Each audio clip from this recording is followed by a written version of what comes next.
नमस्कार साथियों, आज है 1 नवंबर और 1 नवंबर के जितने भी इम्पोर्टेंट करंट अफेयर के क्वेश्चन बनने वाले थे, आज हम उन सभी को डिस्कस करेंगे। साथ ही इन प्रश्नों से जुड़े हुए महत्वपूर्ण तथ्यों को भी जानेंगे। चलते हैं आज के पहले प्रश्न की ओर। हमारा पहला प्रश्न है, अंतर्राष्ट्रीय बचत दिवस कब मनाया जाता है? दोस्तों, अंतर्राष्ट्रीय बचत दिवस हर वर्ष 30 अक्टूबर को मनाया जाता है। कब मनाया जाता है? 30 अक्टूबर को। लोगों में बचत की भावना बने, इसी उद्देश्य से अंतर्राष्ट्रीय बचत दिवस मनाया जाता है। चलते हैं दोस्तों अगले प्रश्न की ओर। हमारा अगला प्रश्न है, मुख्यमंत्री आवास भू अधिकार योजना किस राज्य ने लॉन्च की है?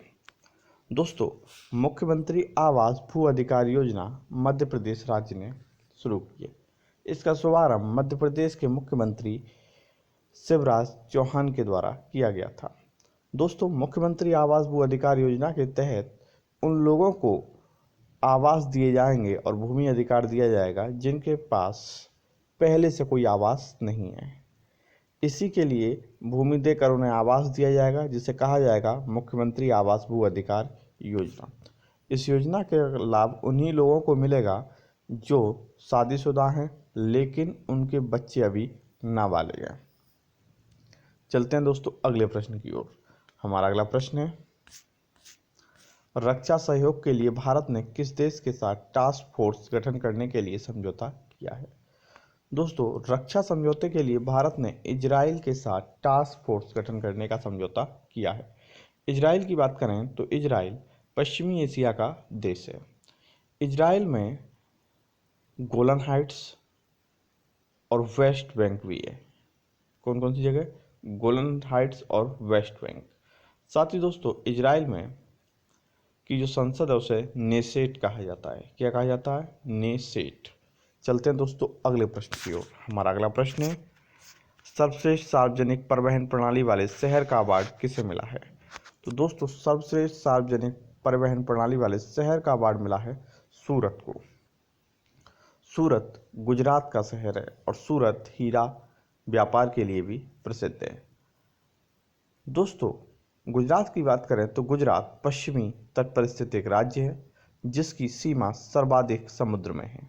यानी कि अगर पूछा जाए भारत के किस राज्य की सीमा सर्वाधिक समुद्र से लगती है तो वो है गुजरात राज्य।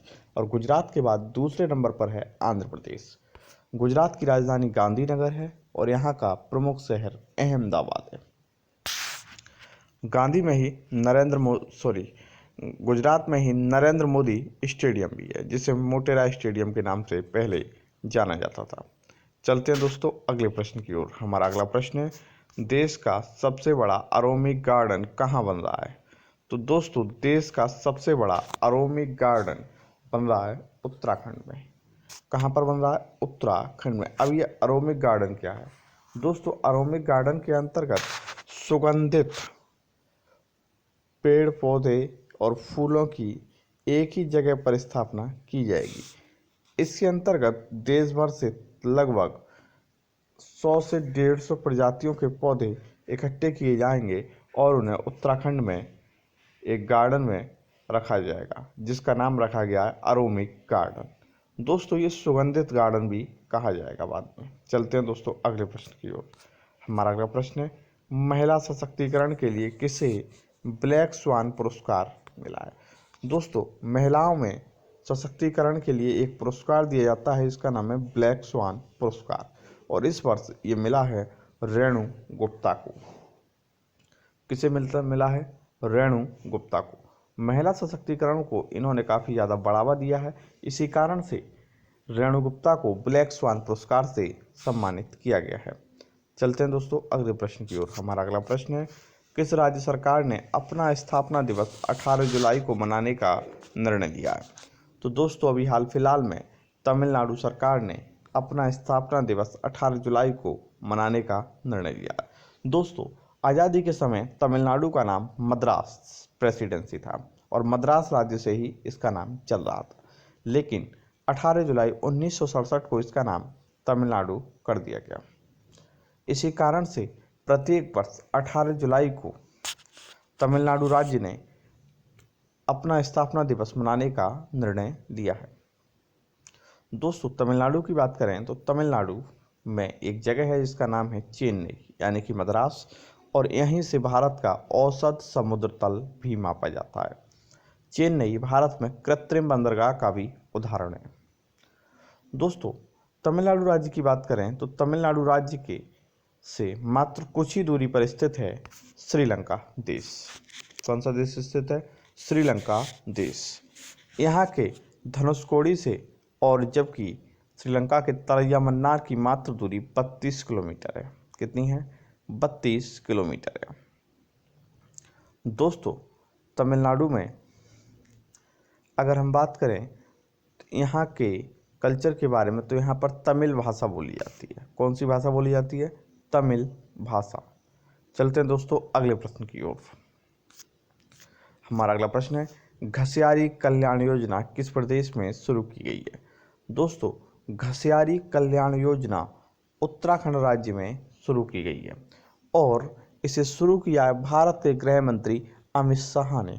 किसने शुरू किया है? भारत के गृह मंत्री अमित शाह ने। चलते हैं दोस्तों अगले प्रश्न की ओर। हमारा अगला प्रश्न है, दुनिया के सबसे बड़े hydrogen fuel cell power plant का उद्घाटन कहाँ किया गया है? दोस्तों दुनिया के सबसे बड़े hydrogen fuel cell power plant का उद्घाटन किया गया है दक्षिण कोरिया में। दोस्तों दक्षिण कोरिया की बात करें तो दक्षिण कोरिया की राजधानी है सियोल। कहाँ पर है? सियोल राजधानी है, और इसे 38 डिग्री समानांतर रेखा उत्तर कोरिया से अलग भी करती है। दक्षिण कोरिया की बात करें तो दक्षिण कोरिया में अभी हाल फिलहाल में ही विकसित देशों की श्रेणी में शामिल किया गया है। यानी कि जब से विकसित देशों की श्रेणी शुरू हुई है उसमें मात्र एक देश जुड़ा है जिसका नाम है दक्षिण कोरिया। अब ये विकसित देशों की सूची में सम्मिलित कर लिया गया है। चलते हैं दोस्तों अगले प्रश्न की ओर। हमारा अगला प्रश्न है, राज्य ऊर्जा दक्षता सूचकांक में कौन शीर्ष पर है? दोस्तों राज्य ऊर्जा दक्षता सूचकांक में शीर्ष पर है कर्नाटक राज्य। कौन सा राज्य है? कर्नाटक राज्य। कर्नाटक की बात करें तो कर्नाटक पश्चिमी तट पर स्थित एक राज्य है। यहाँ पर कुद्रेमुख नाम की चोटी भी पाई जाती है, और कुद्रेमुख से ही लोहा भी निकाला जाता है। दोस्तों बात करें कर्नाटक की तो कर्नाटक की राजधानी बंगलौर है, और यहाँ का दूसरा प्रमुख शहर मंगलौर भी है। दोस्तों कर्नाटक राज्य में अगर हम कर्नाटक की बात करें तो कर्नाटक राज्य में नीलगिरी पर्वत श्रेणी भी है। कौन सी है? नीलगिरी पर्वत श्रेणी। और नीलगिरी पर्वत श्रेणी पर ही पूर्वी घाट और पश्चिमी घाट मिलते हैं। दोस्तों कर्नाटक में ही अगर बात करें तो यहाँ पर चिकमंगलूर जिला कॉफ़ी उत्पादन के लिए भी प्रसिद्ध है। यहाँ पर दो तरीके की कॉफ़ी होती है, एक रोबेस्टा और एक अरेबिका। चलते हैं दोस्तों अगले प्रश्न की ओर। हमारा अगला प्रश्न जो हमने कल पूछे गए थे प्रश्न, उनका सही जवाब मैं आपको बता देता हूँ। दोस्तों मैंने जैसा कि कल ही बताया था कि अग्नि 5 बैलिस्टिक मिसाइल का सफल परीक्षण उड़ीसा में किया गया है। कहाँ पर किया गया है? उड़ीसा में।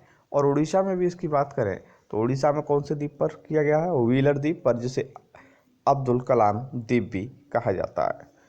दोस्तों उड़ीसा के मुख्यमंत्री नवीन पटनायक हैं, और यहाँ की राजधानी भुवनेश्वर है। चलते हैं दोस्तों अगले प्रश्न की ओर। हमारा अगला प्रश्न है, भारत में जैव विविधता अधिनियम कब पारित हुआ था? दोस्तों भारत में जैव विविधता अधिनियम 11 दिसंबर 2002 को पारित किया गया था। इसके बाद वर्ष 2003 में जैव विविधता प्राधिकरण की स्थापना चेन्नई में की गई थी। चलते हैं दोस्तों अगले प्रश्न की ओर। हमारा अगला प्रश्न है, दक्षिण भारत की सबसे लंबी नदी है। दोस्तों दक्षिण भारत की बात करें तब सबसे लंबी नदी है गोदावरी नदी। कौन सी नदी है? गोदावरी नदी। इसे वृद्ध गंगा और बूढ़ी गंगा भी कहा जाता है। इसे भारत की दक्षिण गंगा भी कहा जाता है। दोस्तों ध्यान रखना, दक्षिण गंगा कहा जाता है, ना कि दक्षिण की गंगा। दक्षिण गंगा कहा जाता है गोदावरी को। चलते हैं दोस्तों अगले प्रश्न की ओर। हमारा अगला प्रश्न है, वन संरक्षण अधिनियम कब पारित हुआ? दोस्तों भारत में वन संरक्षण अधिनियम वर्ष 1980 में पारित हुआ था। चलते हैं दोस्तों अगले प्रश्न की ओर।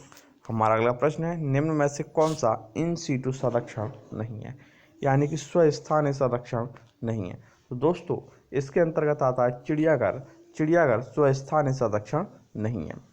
चलते हैं दोस्तों अगले प्रश्न की ओर। ये दोस्तों इन प्रश्नों का जवाब आपको देना है।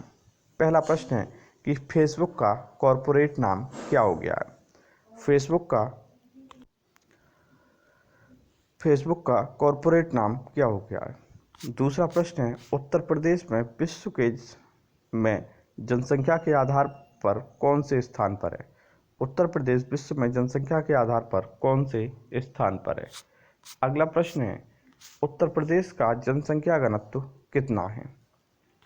साथ ही दोस्तों हमारा अगला प्रश्न है भारत में एसटी यानी कि अनुसूचित जनजाति का लिंगानुपात क्या है। दोस्तों एक और प्रश्न है शांत घाटी किस राज्य में है। इन प्रश्नों के जवाब आप हमें कमेंट बॉक्स में दे सकते हैं। साथ ही अगर ये वीडियो आपको पसंद आई तो इस वीडियो को लाइक और शेयर करना ना भूलें। अगर आप हमारे चैनल पर नए हैं तो इस चैनल को सब्सक्राइब अवश्य कर लें। धन्यवाद दोस्तों।